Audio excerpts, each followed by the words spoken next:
Hello, everyone, and welcome to another episode of Tell Your Story. I'm your host, Todd Nesloni, the Director of Culture and Strategic Leadership for TEPSA. And every episode, I seek to bring you another guest who has encouraged, inspired, or challenged me in one way or another, and invite them on to tell a piece of their story in hopes that it encourages you to tell some of yours.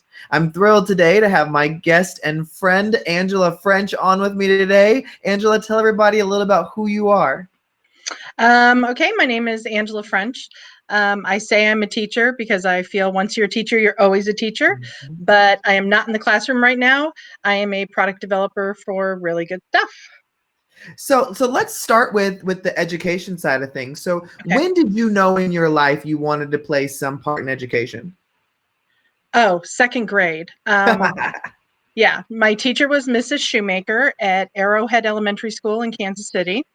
And we had a stray cat who would walk along the windowsill. And when we discovered she was pregnant, Ms. Shoemaker used to let us bring milk in from the cafeteria, and we actually got permission to let her in the room and feed her. And then right before she had babies, Mrs. Shoemaker got permission from the principal, and the cat had the babies in our room, and all the babies were adopted by kids in the class. It was awesome. Oh, that's so funny that you still remember that to this day. Oh, I have a picture of myself with the kittens. Yeah. I love it. She was always so loving, caring, nurturing. She was one of the first people that I ever experienced who really appreciated thoughtfulness. And you would tell her you liked a pin she had on or whatever, and she would just dote over like what a nice person you were to notice those things. So I think her message was just really great. So how did all of that path lead up to you then taking on a role at Really Good Stuff? Well, let's say after high school, I joined the Navy. So Oh, a lot wow. of people don't know that. Yeah, I used to be a No, Tomahawk I didn't know that. I used to be a Tomahawk technician in the Navy. Where did And that interest come from? after I got out of high school and I didn't have money for college, and I was working 3 or 4 part-time jobs, I had a friend who was joining the Navy, and she told me a little fib that women don't go on ships, that you get to be like a secretary or whatever. And I'm like, that sounds cool. Of course, I got put on a ship and in a weapons department, which was Oh, wow. totally different. But I was stationed on a subtender, and that's where I met my husband, who was a submariner in the Navy for 24 years. And then when I got out of the Navy, I had some veterans benefits to go to college, and I always knew I wanted to be a teacher. So I went to college and got my master's from Old Dominion University. So I taught in Virginia for, I think, 4 years. I taught in Indiana for a couple years. And then we moved to Connecticut. The interesting thing that people do not realize about the Northeast is, yes, the teachers get paid well, but there are no jobs. So once I left Indiana, I never had my own classroom again, which absolutely broke my heart. I loved that I got to work with all the children in the school. I got to do literacy intervention and work with gifted kids, work in different rooms, but it just wasn't the same as having my own set of kids. Right. So when the opportunity presented itself, I had a friend who was in the computer lab with me. She was an aide. We were watching a class do standardized testing, and her husband had lost his job, and she was looking through the want ads, and she's like, Angela, this job sounds perfect for you. And she printed it out and handed it to me, and I about had a stroke. I was like, Really Good Stuff? I didn't even know they were in Connecticut. So yeah, so the timing was right, and it was perfect. Though I miss the kids, I love it. I feel like I'm helping kids all over the nation with the I make. Well, and just to be clear, Tell Your Story is not sponsored by Really Good Stuff. Neither is Todd Nesloni. But I love this. I love the company. Before I knew anybody that worked there, I thought it was just like any other education company, just providing great resources for teachers. But what I have fallen in love with about Really Good Stuff after meeting you and several others of the team is how passionate those of you behind the scenes are with really just we're doing whatever you can to get products in the hands of teachers and not letting financial concerns or anything like that stand in the way. Like, you're truly passionate about high quality materials. And so is that kind of what interested you? Like what drove you to just fall in love with really good stuff like the way I have? It's hard to say because I started teaching back in 2000, and when I would get that really good stuff catalog, oh, I felt like a kid at Christmas, like circling all the things I wanted. I think everything was so fun and engaging, and little did I know at the time, but all of the product developers from the very beginning are teachers. Mm. So we don't have some random person deciding what to make. We have actual teachers. I mean, Nicole, Erica, and I are on the team right now. We've had lots of other people on the team. We get ideas from other teachers. And I think it really makes a difference. Anybody can make an addition and subtraction game, but as a teacher, you think all the steps forward. Like, Right. is there two sides to the board, one that's shorter and one that's longer? Do I give two different sets of cards, one that's a higher level and one that's a lower level? So we think through all the things that we would have wanted in our classroom that would help us deliver. So I think that's the gold standard of really good stuff is it's made by teachers. So we think it through. We don't make products individually by ourselves. I'll say a product's mine, but our entire team, helps vet it. We all look at it. We ask each other questions. Well, what's another way you would use it? So I think that all helps make them great products. And I love that. And I think I have, yes. Okay. So I have this on the floor because I always keep this by my seat. What I love about the products y'all provide and is just that it's not just educational stuff. And there were these things that you've shown me before that I'm obsessed with. They're these positive affirmation chips. That's my product. Really? Yes. I don't think I knew that. Yeah, no, you didn't. No, we usually don't tout it, but yeah, that was mine.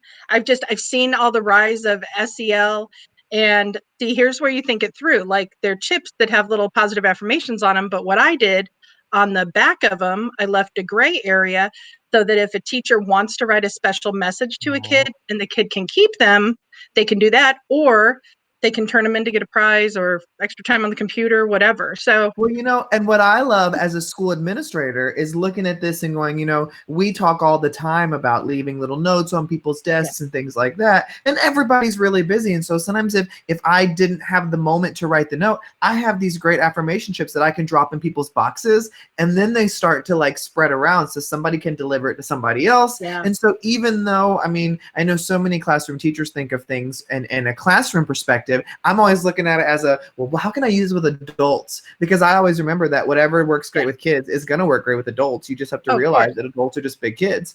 And so I just love that there's things like that. And I love even more that I didn't know it was your creation and I brought it up because I literally keep these with me everywhere that I go, because when I'll go to events and stuff, I may pass a couple out and I'm always telling people, hey, you've got to check out these positive affirmation chips because you get 100 of them, and that's like the perfect amount to be able to just go pass out to people and then just get some more. So, yeah, I want to jump back to something we were talking about. I know I'm going to be all over the place here because there's so many interesting pieces to you. And so I want to jump back to your time in the Navy and talk about that a little bit. And so I want to ask, what is something you learned about yourself through that time in the Navy? What did I learn about myself in the Navy? I think I was smarter than I thought I was. I know that sounds crazy. I was one of those people that in high school, my stepmom used to say to me, if you would spend as much time worrying about studying as you did about cheerleading, you'd do great in all your classes. But at the time, it really wasn't that important to me. I knew I didn't have money to go to college. Right. I was like, it is what it is kind of thing. But I think going through the schools the Navy puts you through, like to get to be a Tomahawk technician, you first have to go to torpedoman's mate school. And I did really well in torpedoman's mate school. So then they sent me on to a specialty school before I even got to a ship. So, I think I learned I was smarter than I thought I was, if that makes sense. So when you're in the Navy and you're on a ship, how long are you on a ship before you're back on land? Well, that's really funny. It depends on what type of ship you're on. I was on a sub tender. So basically we were we basically were tied to the pier 90% of the time. And we would, give supplies to the submarines. We had facilities that could help repair things on the submarine. I always like to say I was in the Navy and I went 2 places, Cocoa Beach, Florida, and New York City. That's the only place my ship went. Now if you talk to my husband, who's a submariner, he was gone, I think, well, this is a funny one. We knew each other 5 months before we got married, but we're still married. Wow. Yeah. It's going to be 30 years next year. Congratulations. Yeah. So we got married 5 months after we met. 10 days after we got married, he went on a Mediterranean deployment and he was gone for 7 months. So he was gone actually longer than I knew him. Yeah. So that was interesting, but it's been awesome because we've grown together and so I'd love to ask about that because that's so interesting to me. And so whose kind of idea was it first to get married that quickly? Was it kind of a mutual decision, or you were like, you know what, I'm ready, let's do this now? I don't know. That's a hard one. I think, when you're young, I mean, I was 20. I got married a month before I turned 21. And, you're in that puppy love stage and you're like, hey, sounds good. Sure, why not? Do you ever think that far ahead when you're that young? Yeah, right. But it's, it worked out awesome. But yeah, I find myself still when people say, oh, I just got engaged and I'm getting married. The first question I always say is, how long have you known each other? Like, I'm the last person who should be asking that question, but I still find myself doing that. Well, and then I can't even imagine, meeting somebody, falling in love, getting married, and then having them have to leave you for 2 weeks, much less 7 months. How did you cope with that separation so soon? There were a lot of tears. I will tell you, when we first got married, we were living in a house with other people because when you're on a big Navy ship, you live on the ship unless you go rent a place by yourself, at least when you were as low a rank as I was. So I think we had 7 people that rented a 5-bedroom beach house in Norfolk, Virginia. So after he left, I still had my roommate. So I still had, that factor of someone to be with me. But back then there wasn't, the internet didn't exist yet. Right. So, I remember a month where we had a $700 phone bill. So, yeah. So it's totally, I'm sure it's completely different nowadays, but yeah, it wasn't easy. And even after we had my daughter, Elizabeth, she's 25 now. When she was little, we used to tell her that Daddy was out taking care of the whales and the dolphins. Aww. And that comforted her. Yeah. So, you learn to deal with it. But yeah, it's funny. We watch reality shows now where they're like Survivor. They're gone for 30 days and they're like having a stroke. And my husband's like, oh, please try 6 months, try 3. Yeah, I bet. Well, Yeah. and I, on a field trip, I remember getting on a submarine and kind of going down in there and seeing the space and all that. And, I get claustrophobic, and I got claustrophobic just walking through. I can't even imagine spending extended amounts of time. Are there certain preps that you have to do to really prepare your brain to be in that space? Or do you just got to suck it up and make it work? I think you got to get used to it. I mean, you do have to, I don't want to say volunteer for submarine service, but it's not like they'll force you to do that if you know you're claustrophobic. I mean, my husband always tells jokes about, a bunch of new guys were on the boat this time, and I made sure that I showed him sardines and made him smell them. If you're going to get sick, might as well, speed it up. So I think you just have to get used to it. I mean, I went underway with him one time. A long time ago, you used to be able to do family cruises. So we went out one time and we dove down. That was really weird because you can feel all the movement, but you can't see it. And we did like on Hunt for Red October, that emergency blow where they just blow the tanks and you pop up to the top. So it was cool to feel it. I mean, he tells stories about how they take the wool blankets and sit in the hallways. And when they do the angles and dangles, they call them on the submarine, they used to like ride down the hallways on the wool blankets, depending on what angle they were going at. So yeah, it was so cool. I think that helped our marriage, though, me being in the Navy, because I half understood what he was talking about. Yeah, all the terminology and the experiences. Yeah, I can see that for sure. Yeah. Well, you know, Angela, you know, as we go through things in our lives, they all always play a role into the person we are today. Whether those things were great or terrible or hard or easy, or it doesn't really matter.